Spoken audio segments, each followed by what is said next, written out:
आदमी रहता तो पूछबे करतो। रे साला बेहुदा कैसे से बात करेगा बरी? ए साला बेहुदा ते के हो हिस रे? ए साला जबान संभाल के बोलना था, 50 जूता मारे। ए साला ते होश से बोल। ते 50 में मारे, मोबाइल में 75 जूता मारे। समझते नहीं के साले ते 15,000 होके के 15,000? हां अरे 100 बरतिया खियाओ के शक्ति नहीं खे आ 15,000 बरतिया मंगा लेबे तो खियाइबे का रे? 15,000 बरतिया खियाव में 15 मुट्ठी चाउर ना लगी। ई बताओ कि 15 मुट्ठी चावल काहे ना लगी बोल? जब बारात गांव के घूम रही तो 5 लोगन के दारू पिया के अपना पैसा से बारात में मार करा दे।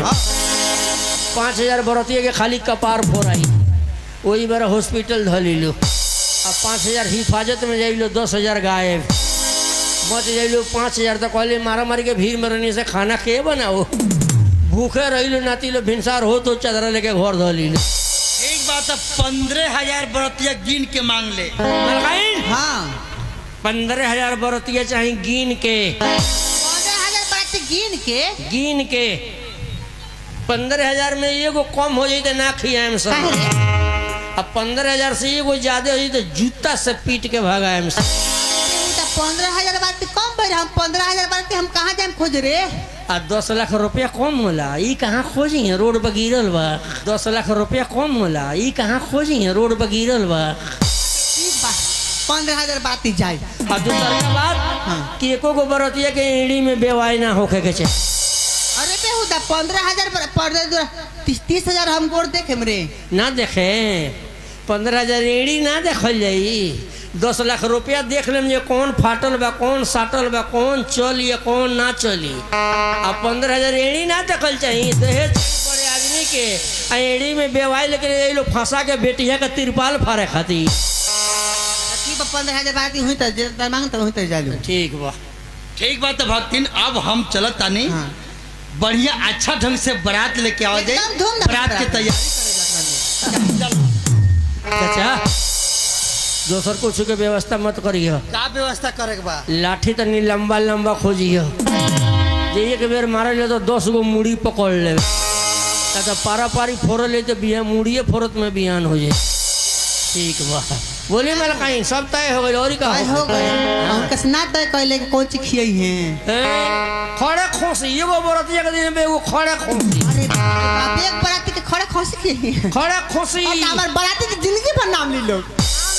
मांस ना रही काहे रे? एगो खोसी के छाला एगो खड़े दिया छाला के बस्ता नहीं तो ना ओकर रिफाइन का पानी में धके उबाल दिलो, गिलास से रगड़ दिलो, रोवा झड़ जाई। गणासी से काट दिया एकर के तेल में तार दिया ही। आ जब मारी लो एगो बंटी बउलुआ गया एकरा के घींच लो से गुर्देल खानी लमड़ के हिया ले एने से वापस जाई तो मुंह पर लगी भाई। सुन रामू, शादी तय हो गई। हाँ जो फोन लाओ, आप फोन लगाओ अजय के लगे। मोबाइल तो साला लगो ही मेरे को है नहीं चाहिए। ये मोबाइल हरे? हाँ जब चाइनीज मोबाइल मोदी जी बन कर दिले कचौड़ा के, तब से रिलायंस वाला ही गोड़ोडा निकल ले बा। अच्छा लगाओ, नंबर लगाओ। नंबर बोले 62 076 62 076। हाँ गलती हो गई, 62 020। अब मेटकावे दी 62 020 20 76 076। डबल 76। हाँ बाप रे भाई, तो नंबर बड़ा गड़बड़ हुआ था। डबल 76 बा, सिंगल 76 तो गाँव बिलवा देला, आई डबल 76 बा। लगा दे बनी।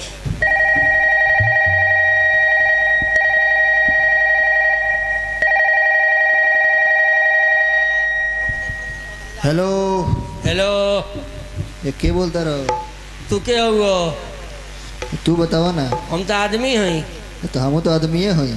अब के हमारे आदमी रहता तो पूछबे करतो। रे साला बेहुदा कैसे से बात करेगा बरी? ए साला बेहुदा ते के हो हिस रे?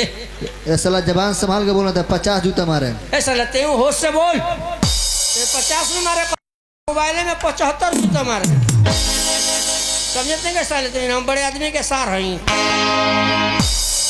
काट दहनी के बतियाई यही कहते हैं डबल 76 अस्थिर रहे वाला चीज ना के ना मोबाइल के उठौले बड़ी गरिया उतरल।